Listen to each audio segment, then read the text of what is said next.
নমস্কার। আমার এই চ্যানেলে সকল দর্শককে জানাই সাদর আমন্ত্রণ। আজ আমি যে বিষয়টি আপনাদের সামনে বলবো সেটা হচ্ছে ভেন্ট্রিলোকুইজম। ভেন্ট্রিলোকুইজম বাংলায় অনেক সময় বলা হয়ে থাকে মায়াস্বর, কিন্তু আমি সেই মায়াস্বর শব্দটি পরিহার করে ভেন্ট্রিলোকুইজম শব্দটির ওপরই জোর দেব। ভেন্ট্রিলোকুইজম শব্দটার সঙ্গে অনেকে পরিচিত বা অনেকে নন। যাই হোক, আমি প্রথম বলিনি ভেন্ট্রিলোকুইজম ব্যাপারটা কি। একটা উদাহরণের মাধ্যমে বলা যাক। প্রথমে, অনেকে আপনারা দেখেছেন যে একজন লোক একটা পুতুলকে নিয়ে বসে আছে। এবার সেই লোকটি পুতুলের সঙ্গে কথা চালিয়ে যাচ্ছে, এমনভাবে কথা হচ্ছে যেন পুতুলটিও জীবন্ত হয়ে তার সঙ্গে নানা রকমের কথা বলছে। সেটা সামাজিক কথা হতে পারে, খেলার বিষয় হতে পারে, বা যে কোনো বিষয়, যেন দুটো লোক পরস্পরের সঙ্গে কথা বলছে। একজন লোক যার হাতে পুতুল তিনি, আর দ্বিতীয় সত্তা হচ্ছে ওই পুতুলটি। যিনি এই ভেন্ট্রিলোকুইজম করেন তাকে বলা হয় ভেন্ট্রিলোকুইস্ট। আসল কথা হচ্ছে যে এই কথাটা ওই শিল্পী নিজেই বলেন, ওই পুতুলের কথাটাও বলেন, নিজের কথাটাও বলেন। এমনভাবে বলেন যাতে কেউ ধরতে না পারে ওই পুতুলের কথাটি তারই কথা। এই জিনিসটি হচ্ছে ভেন্ট্রিলোকুইজম, অর্থাৎ একই লোক দুটো সত্তা হিসেবে কথা বলবে। আজকের যুগে ভেন্ট্রিলোকুইজম একটা বিনোদন, কিন্তু ভেন্ট্রিলোকুইজমের যখন শুরু হয় বহুকাল আগে, তখন কিন্তু ঠিক বিনোদন হিসেবে শুরু হয়নি।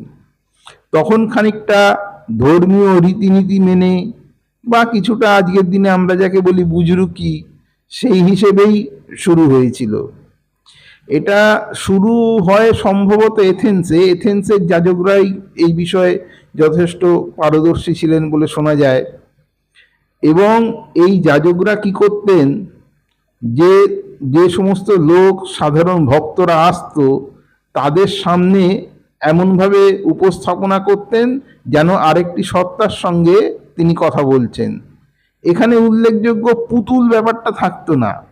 এখানে মনে হতো ওই আরেকটা শব্দ আসছে ওপর থেকে বা আশেপাশের কোনো জায়গা থেকে। লোকেরা শুনতো যাজক কথা বলছে এবং আরেকটি সত্তা উত্তর দিচ্ছে। সাধারণত এই যাজকরা বলতো যে তারা প্রেতাত্মার সঙ্গে কথা বলছে, তারা ভবিষ্যৎবাণী করতে পারে, ইত্যাদি ইত্যাদি। এই যে ভেন্ট্রিলোকুইজম, এর মধ্যে ভেন্টার শব্দটার মানে হচ্ছে পেট, আর লোকই শব্দটার মানে হচ্ছে কথা। এই পেট থেকে কথা তখনকার দিনের লোকেদের একটা ধারণা ছিল, যদিও ভেন্ট্রিলোকুইজমের ব্যাপারটা আরেকটু আলাদা। এখন সেই জন্য অনেককে সেই সময় এথেন্সে বলা হতো বেলি প্রফেট, যারা এই বিষয়ে পারদর্শী ছিলেন। পরবর্তীকালে এই জিনিসটা আস্তে আস্তে অনেক দেশে বা অন্যান্য ধর্মের মধ্যেও ছড়িয়ে পড়েছিল, নানা ধর্মের মধ্যে।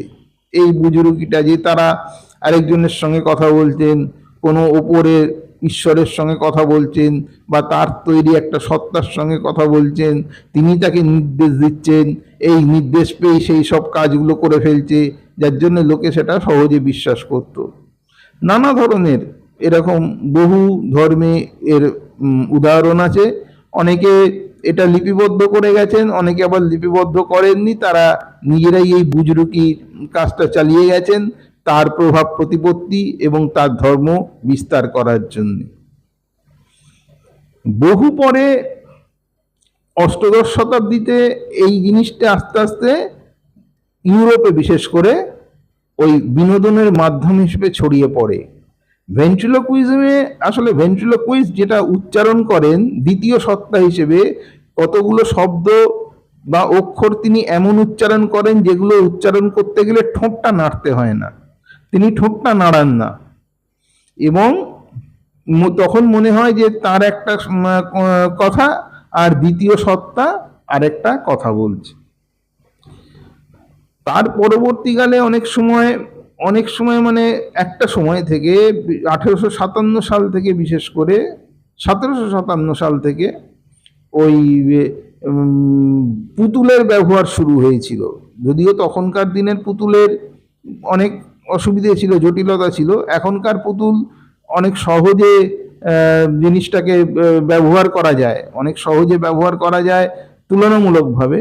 ওই তার হাত পা নাড়ানো, কথা বলানো, ঘাড় নাড়ানো এমনভাবে করা হয় যেন পুতুলটি ওই লোকটির সঙ্গে কথা বলে যাচ্ছে। এটি হচ্ছে ভেন্ট্রিলোকুইজমের একদম নীতি, বা এইভাবেই মানুষকে তারা বিনোদন দিয়ে থাকেন।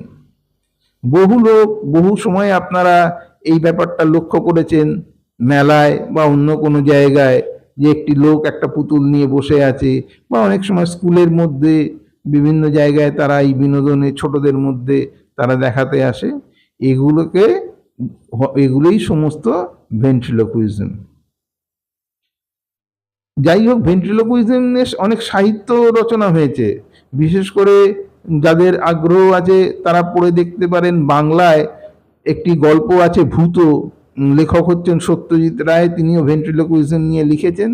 এই গল্পটি সত্যি খুব মুগ্ধ করে, আমাকে অন্তত খুব ভালো লেগেছিল গল্পটি, সেই জন্যই আজকের আমার এই ভিডিও।